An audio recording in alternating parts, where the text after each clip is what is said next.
for tuning in. This is your instructor Joy. Thank you for your nice questions, comments, volunteering, sending me donations and booking lessons with me. I really appreciate. So today it will be an answer to a subscriber. This violinist is wondering about the exact spot where exactly to bow when playing fourth finger or higher positions, sometimes having a hard time keeping nice sound or producing nice sound because it touches other string or the sound is not as ideal and so on. So we experience that one sooner or later. It's very difficult. So you might have seen from other videos me talking about using sounding points to produce or to guarantee ideal sound on each string. The sounding points are all different depending on what string you are in.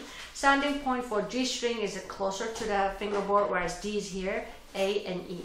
However, when you get higher position, you see, when you get higher position, from the length from the bow where the bow touches and then where the finger is sitting, the length gets shortened, you see. Therefore, if you stay the bow same spot as you would play in the first position, it doesn't sound any more good. So we have to bring bow slightly to the bridge in order to keep nice sound or to improve the sound. So let's say the sounding point on A string is here, and as you get higher,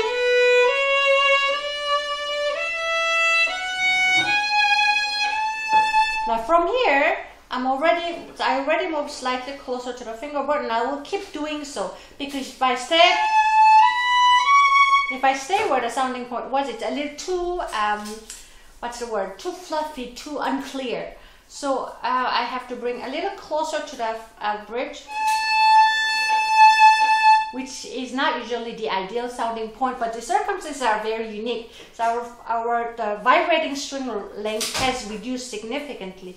Therefore, we have to adjust the bow by bringing bow gradually closer to the bridge.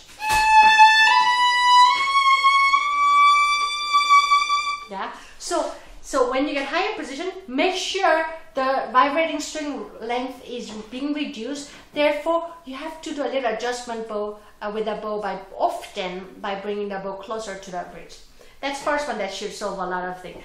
And second one, when you're playing pinky, it's not just you. A lot of violinists, including myself, when you play pinkies, for some reason the sound is always, or almost always, or too often, not as ideal. Simply because our both arms are attached to one spine. So when our left hand gets closer to us, we tend to move our bow closer to us without noticing that. So it is very common, I see that a lot in my studio, when you put more fingers, which the left hand is getting closer to us, and then without noticing, we move our bow closer to us too, because it's the way our body works. So just be aware of that. So when you put more fingers, try not to bring the bow closer, but keep it bow where it was. And that's something that can be simply practiced by paying attention and sometimes pausing. That would be good. So let's say, now I'm putting more fingers, and then the common tendency a lot of violinists have is bringing the bow closer to the bridge because the left hand is getting closer. But don't, just keep it where it was.